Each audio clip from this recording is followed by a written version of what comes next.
What's good, y'all? Welcome back to the Titans Rundown. I am your host, Micah McCamey, and today we are going over the next NFL draft, aka my first ever mock draft, because I had not started in time last year to do a mock draft. My first episode was grading every draft pick in uh last year's draft. So I will end up doing like a reflection on that and being like, hey, here's what I got right, here's what I got completely wrong, which trust me, there are some things I got completely wrong. But anyway, moving on. So we have so the mock draft. Now, this was pretty difficult for me because here's the thing. I know about the draft, obviously, and so what happened was that I couldn't what's the word? Oh yeah, right. I didn't really know too much about the later prospects in the rounds moving with the Titans, but the truth is that I did a draft simulation for this. At least for like the first at least for the later picks like 4th, 5th, 6th, 7th. I did I did I did the simulation for those cuz like my first and second round picks I was able to do on my own because I know who has a first round grade, who has a second round grade, who we need and who we don't need, those types of things. All right. So, but obviously before that, I have something to tell y'all. T. Higgins dropped an absolute bombshell of a quote a few days ago. Now, since the time that I've been recording this, I know that they've said that they're planning to franchise tag T. Higgins, but let's think about this. What if they don't? Like, what if they don't franchise tag him and instead they go and franchise tag Joe Mixon or something like that? Then this is an interesting thing. So, T. Higgins said that it would be ideal to join the Tennessee Titans. What's going on? Like, I cannot stress to you how happy it makes me feel that there are people that are just like, I want to play. I would be very interested in playing for the Titans. Brock Bowers literally said that if he could choose where he was drafted, he would say, I want to get drafted by the Tennessee Titans. Like, there is so much optimism and excitement right now that I'll be honest, even throughout the good years, I didn't feel that completely in the Vrabel Robinson era. I know, shocker that John Robinson didn't get me all too excited. But anyway, like, this is not something that I was ready for, honestly. Like, I was expecting, like, it would take a year or two to build up the culture for people to come in and be like, oh yeah, we're going to buy into what Coach Callahan is telling us and whatnot.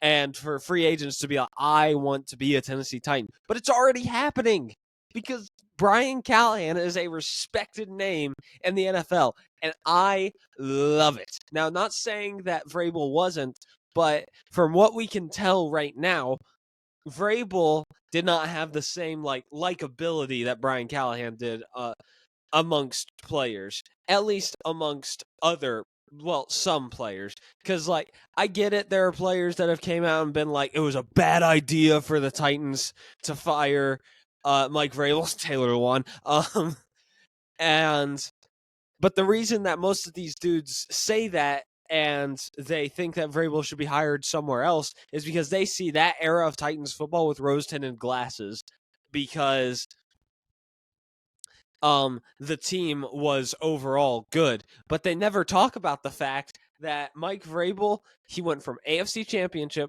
wild card, 1 seed. Now that was the best year that Vrabel ever had as a coach. Don't get me wrong. He did some amazing things that year, but like he went from those 3 years of very good football, and even that first year was very good because he had a good roster. But then, as you saw, that like AJ Brown wanted to leave, you know, there were a lot of other things happening, like everybody was starting to want to leave, and the team just progressively kept on getting just a little bit worse throughout the next few years. Just a little bit, not like too much, but yeah, yeah, this makes me excited, and we'll see what happens in the future. Okay, I gotta move on because I have a lot of content packed in here for you. Let me tell you. All right, so here's what's happening. All right, so I am going to give less and less info as I go through these next few picks because I I am because like it's hard to analyze a bunch of players within the span of 14 minutes. You know, especially with how much information I have on like on alt. I just revealed who I said my first round pick was, but on what I have for the first and second round picks, I didn't reveal the second round pick though. All right, so hold on with that. All right, let's get into this mock draft. Okay, so first round, seventh pick. Take a wild guess who it is. Yes, it's Joe Alt, offensive tackle, left tackle primarily from Notre Dame. So first off, we got to start out with this. This dude is gigantic. He is huge. 6'8", 322 pounds. Hold up. I had it written in my notes that said 3,022 pounds, 222 pounds. Imagine that. But anyway, so big dude. He only allowed 4 sacks, and I believe that he played for 4 years, maybe 3. So that's about 1 sack per year. And if anything, no. He was in there for 4 years, and he probably played 3. So he probably had like 2 sacks allowed in his. I can't. You need to fact check me on this, but I'm pretty sure that it would be like he only allowed like 2 sacks in his first year playing, and then he only allowed 1 sack the following years. So, like, we got to talk about that because, like, he also is known as, to me, I believe that he is the second best offensive tackle in the draft. I get why some people want to say, give me, like, Joe Alt is the best offensive tackle. I completely get where they're coming from. But, I would say that Olu Fashanu is better, just judging by the fact that he's played better. I know that the Big Ten isn't great, but he's definitely played better competition over the past few years. And combine that with the fact that Olu Fashanu also has not given up a sack within, 2 years or something stupid like that. Like, that is something that needs to be talked about. All right. Also, he's known as a pass blocker. Like, he's a good run blocker, obviously. If he was a liability at run blocking, then he probably wouldn't even be projected for the first round. But, like, he is a very good, but he is known for his pass blocking, which is something that obviously we need because I think that we can tell that in the Callahan era, the Titans will be using the will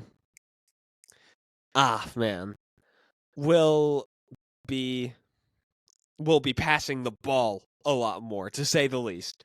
But also I have one weakness for all of these dudes, like, not as in like it's their only weakness. No, there are multiple other weaknesses, but the one weakness I did put down was I've heard that he can sometimes be bullied a little bit on the left side. Like, sometimes someone can very easily bull rush him and be able to get the best of him with that. But apart from that, there's not that much to say here. I mean, second best offensive tackle in the draft, in my opinion. Some people may say he's the best. You can alternate between those two, but yeah, second best offensive tackle in the draft. He's one of the three prospects that I would take here.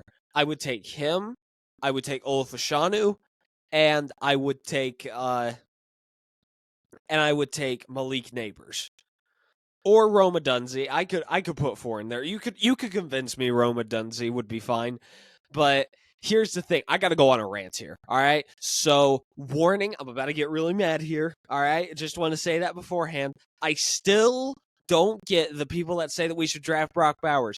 Yes, it's cool. All right? I get it.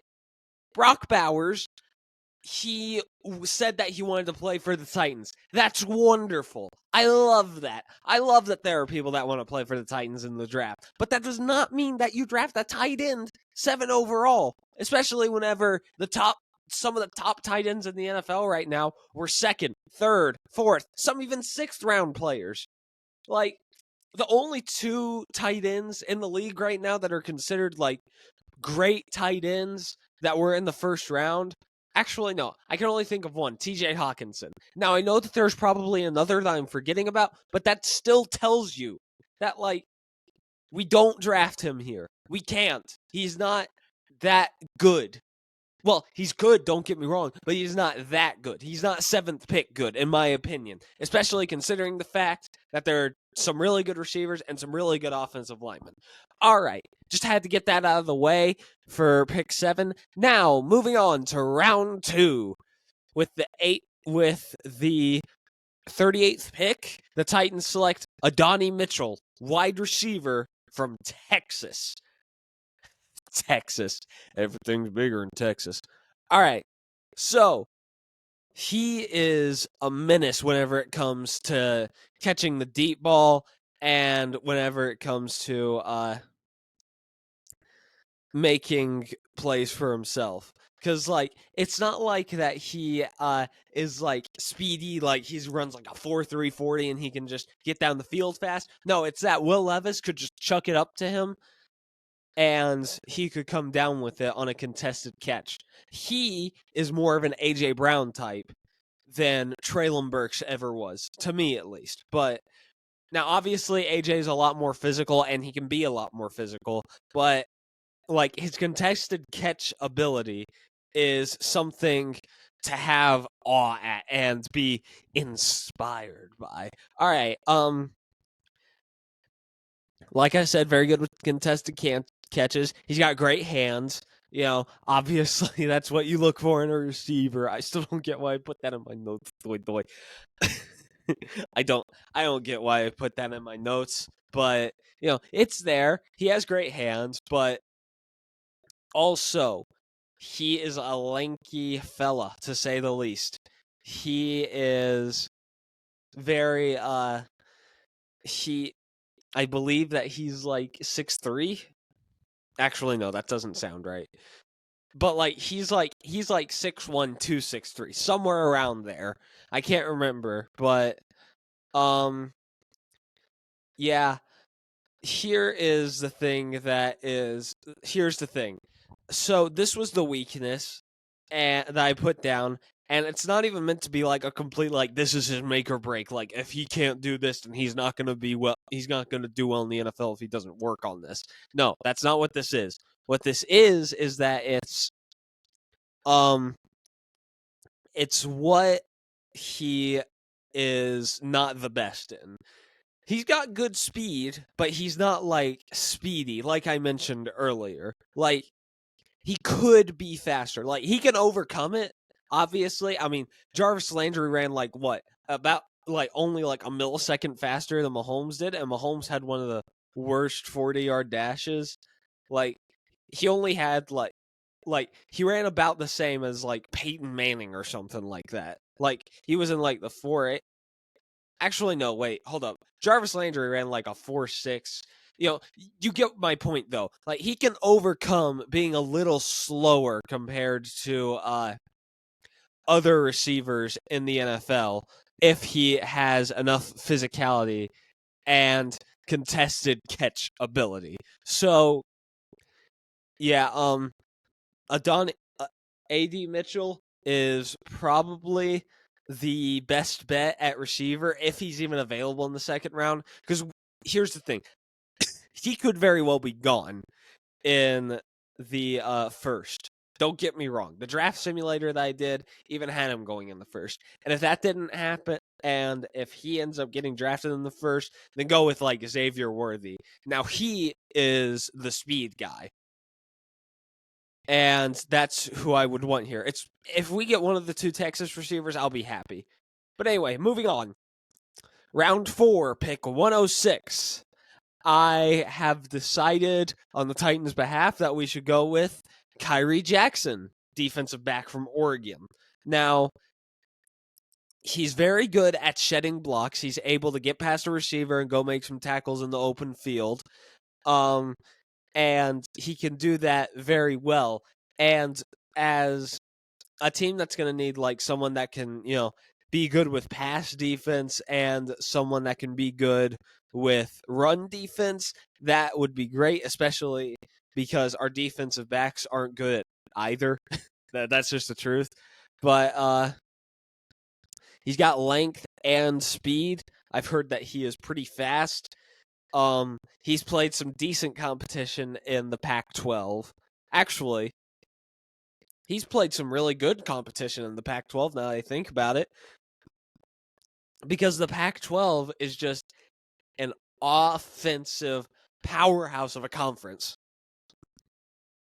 So, like, apart from, like, playing maybe in the SEC, like, I don't think that offensively you can be better trained for the NFL. Maybe not the systems that they run, but, like, the sheer athleticism that some of those players have. Oh, also, I'm going to clarify this before I move on with the rest of him. I could very well see us trading up and using like the 4th and like a 6th to trade up into the 3rd round and try and go get someone that can be more of an impact player like within the first few weeks of the season. Not a day 1 impact player, obviously. I mean, there's a reason that they're going in the 3rd, but like, you get what I'm saying. All right. Anyway, moving back to Kyrie Jackson. Again, like I said, he has some good he is a good run stopper. That was like something that was stressed big to me whenever I was looking at everybody's draft profile. And he flashes good ball skills. And like, he just flashes good ball skills. Now, I'm pretty sure what that means. Yes, I don't know what good ball skills means. I want to clarify this. I've never played football in my life. All right. I watched the game. I really enjoy the game, but I have never played it. All right, we got to hurry up here. So, good ball skills, I'm assuming means that like he's able to ball hawk pretty well. But anyway, also, but the one negative that they've said is that he can be too conservative. Like, he sometimes doesn't, like, try and be enough of a ball hawk, All right, round 5, pick 144. The Titans shall select Justin Rogers, defensive tackle from Auburn. Now, here's the thing. I know what you're thinking, Micah. Defensive tackle is not one of our biggest needs, and it's not. But here's the thing. Defensive tackle is something that we could use as like a project player of some sort. Someone that can flash good skills. So here are the positives. Great upper body strength. He has some pretty decent footwork, but his one problem is that he has iffy speeds. He has iffy speed, and he's a little bit undersized from what I can tell. Like, he's not like a gargantuan human being, but he's prepared to go up against pro-style offenses because he's in the SEC. So take that for what you will. All right, 6th round, Tanner Bortolini. I don't know how to pronounce his name, but he sounds like he's Italian, but he's a center from Wisconsin. Now, here's what it is. He's got good footwork, he's athletic, but his hands are not that violent. Also, And also, I know that people are going to be mad at me for thinking no Aaron Brewer. You're not high on Aaron Brewer? No, I'm not. All right, I'll discuss that in a later episode. But yeah, okay. So now we move on to the last pick of this draft, as my time is starting to run out. I got Steel Chambers, linebacker from Ohio State. Now, here's the thing. Whenever I saw this dude in the 7th, I was a little confused because, like, this is an Ohio State linebacker that was, a part of the defense this year that was, for what I can tell, was pretty good, actually. But, like, so here's what I've seen. He plays fast. He's got great awareness in zone coverage. And his his problem is that he doesn't finish well enough. So, yeah, that's everybody in the draft. Overall, obviously, I would give myself an A+, but I want to know what y'all think. What do you think of this mock draft? Like, is it a decent mock draft? Is it horrible?